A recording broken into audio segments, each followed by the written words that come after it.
You'd think throwing a cup at a royal guard is just a harmless joke, right? Well, so did Tom, until his life turned into a roller coaster of chaos with no brakes. One mistake, one thoughtless move, and everything he knew came crashing down in hours. But let's start from the beginning.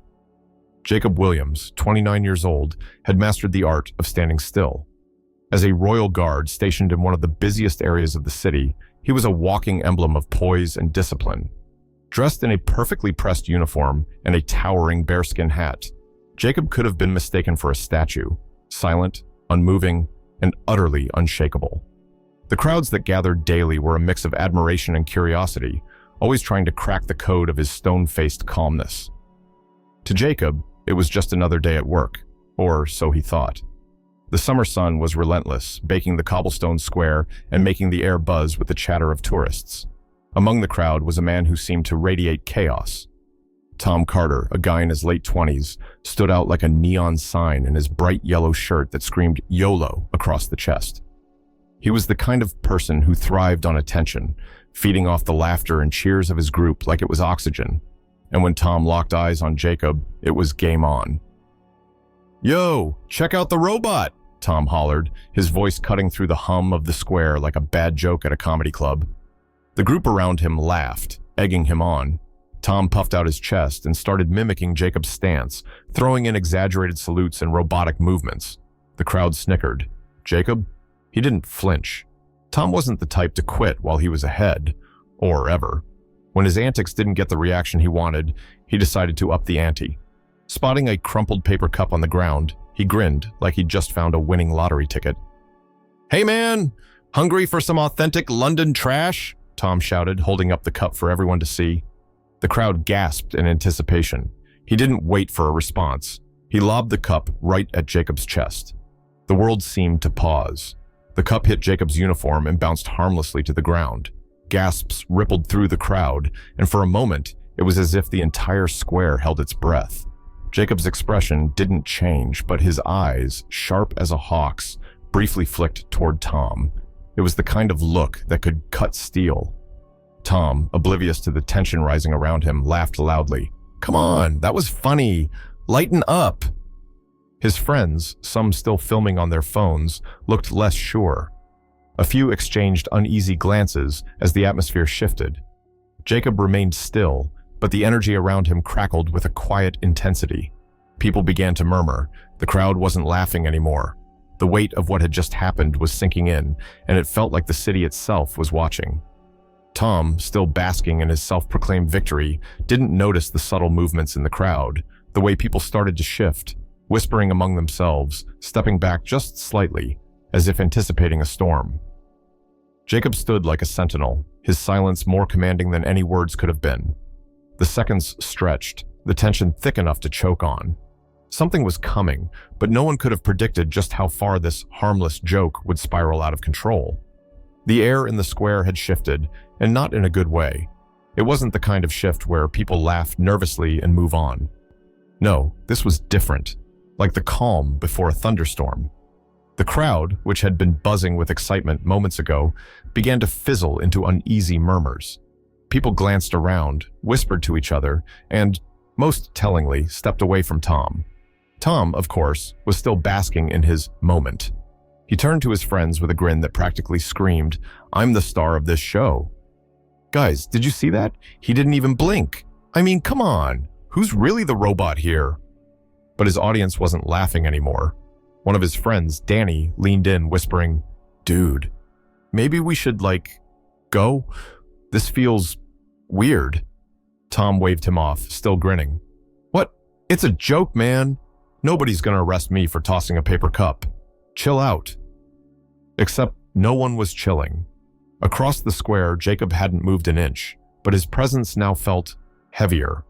Like the guy wasn't just standing there. He was watching, waiting.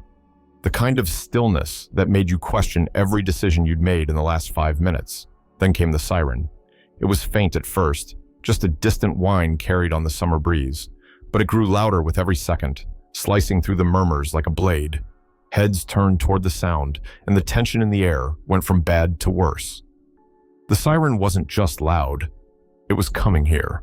Danny grabbed Tom's arm, his voice a frantic whisper. "Seriously, man, let's get out of here, now." Tom shrugged him off, laughing. "Relax. What are they going to do? Write me a ticket for littering? It's not like I—" "Mr. Carter?" The voice cut through the noise like a scalpel, low, cold, and sharp enough to draw blood. The kind of voice that made your stomach drop before your brain even processed the words. Tom turned, and for the first time that day, his confidence faltered. Standing behind him was a man in civilian clothes, but everything about him screamed authority. He was tall, broad-shouldered, and carried himself with the precision of someone who'd spent a lot of time in uniform. His gaze was locked on Tom, and there wasn't a shred of humor in his expression. Yeah, that's me," Tom said, his voice suddenly a few notches quieter. "What's this about?" The man didn't answer right away. He glanced toward Jacob, who hadn't moved a muscle, then back at Tom. Something unspoken passed between the two men, a silent exchange that made the hairs on the back of Tom's neck stand up. "Come with me," the man said finally, gesturing toward a police car that had just pulled up to the curb. Its lights were flashing, casting eerie red and blue reflections on the surrounding buildings. Tom blinked, confused. "Wait, what? Come with you where? Who even are you?" The man's lips curved into a faint, humorless smile. "You'll find out soon enough." Tom's friends were no help. They stood frozen, avoiding eye contact like kids caught sneaking candy before dinner. Danny muttered something about needing to leave and backed away, leaving Tom to face the storm alone. "Look, man," Tom said, trying to inject some of his usual bravado into his voice. "This is ridiculous. It was just a joke. I didn't hurt anyone. Are you seriously telling me?" The man raised a hand, silencing him mid-sentence. "Enough!" His tone was quiet but final, like a gavel striking wood. "Either you walk to that car, or I make you." The crowd, now a silent semicircle of onlookers, watched as Tom's confidence drained away like air from a punctured balloon. For the first time, he seemed to grasp that this wasn't going to end with a laugh and a slap on the wrist. "Fine," he muttered, hands raised in mock surrender. "But I'm telling you, this is a waste of your time." The man didn't respond. He simply turned and started walking toward the car, clearly expecting Tom to follow. And as Tom took those first reluctant steps, the crowd parted for him like water around a sinking ship. Jacob, still as stone, watched him go. His expression didn't change, but for those who were paying attention, the message was clear. Actions have consequences. The room was dim, silent, and suffocating. The kind of place where time felt slower and every second stretched into eternity. Tom sat stiffly on a cold metal chair, his palms clammy against the table in front of him. Across from him sat the man who'd dragged him here, Michael Houston. He wasn't wearing a uniform, but everything about him screamed authority, from his sharp posture to the piercing gaze that made Tom squirm in his seat. Michael opened a folder on the table, his movements deliberate and methodical. He didn't rush, and that made it worse. Tom's nerves were already shot, and the silence felt like nails on a chalkboard. Finally, Michael spoke, his voice as steady as a metronome. "You know, Mr. Carter," he began, his tone calm but heavy with meaning, "what you did today wasn't just a harmless joke. Throwing that cup at a royal guard, it's not as small as you think." Tom blinked, leaning back in his chair. "Wait, hold up. You're telling me this is about a cup? Dude, are you serious right now? It's not like I—" Michael raised a hand, cutting him off mid-sentence. "It's not just about the cup," he said firmly. "It's about what that cup represents. Do you have any idea what you've done?" Tom scoffed, crossing his arms. "Yeah, I threw a cup. Big deal. What, you're gonna tell me I hurt his feelings? The guy didn't even blink." Michael leaned forward, folding his hands on the table. "This isn't about feelings. It's about respect. That guard represents more than just himself. He's a symbol. When you disrespected him, you disrespected the institution he stands for. And let me tell you, Mr. Carter, people don't take that lightly." Tom rolled his eyes. "Oh, come on. It's not like I threw a brick. It was a cup. You're blowing this way out of proportion." Michael's expression didn't change. He flipped open the folder, revealing a set of photos and documents. "Do you know what happens when people like you decide to joke around with symbols like this?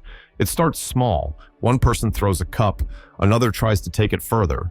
Before you know it, you've got chaos. And chaos is dangerous." Tom shifted uncomfortably in his seat. All right, I get it. It wasn't my best moment.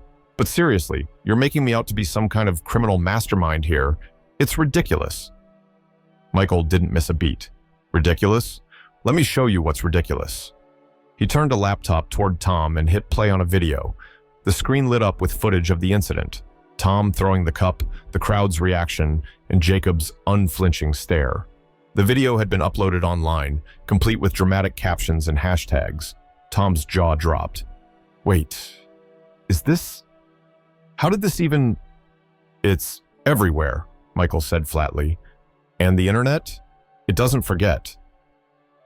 Tom watched in horror as the video replayed on loop. Comments scrolled alongside it, hundreds of them, each one angrier than the last. Words like disrespectful, entitled, and clueless stood out like red flags. His name was plastered all over the screen, turning him into an overnight symbol of stupidity. Great, Tom muttered, burying his face in his hands. So now the whole world thinks I'm the bad guy because of a stupid cup. Michael leaned back, his gaze unwavering. You're not just the bad guy, Mr. Carter, you're the lesson. The words hit like a freight train. Tom looked up, his face pale. What's that supposed to mean? Michael stood, gathering his papers. It means that actions have consequences, and sometimes those consequences are bigger than you expect. People need to see what happens when someone disrespects what others hold sacred. You're the example they'll remember. By the time Tom was released, his world had already crumbled. The video had gone viral, sparking debates and headlines. He couldn't go online without seeing his face. Strangers recognized him on the street, but it wasn't admiration, it was judgment. His boss called to let him go, saying they couldn't afford the bad press. His friends, gone, his reputation, shredded. Sitting alone in his apartment, Tom stared at the blank wall in front of him. That stupid paper cup had cost him everything, and as much as he hated to admit it, Michael had been right. Sometimes, it's not about the action itself, it's about what it represents. Lesson learned. Even the smallest misstep can ripple into a tidal wave, and for Tom Carter, that wave had left him drowning. What would you have done in Tom's place? Do you think he deserved the backlash, or was it all blown out of proportion? Share your thoughts in the comments below. Have you or your friends ever been in a similar situation? Don't forget to like this story if it got you thinking, and spread the word about respecting symbols and institutions that matter to others. This story was created to shine a light on an important issue and to inspire conversations that can make the world a better place. Your opinion matters, and together we can create a more understanding and respectful world.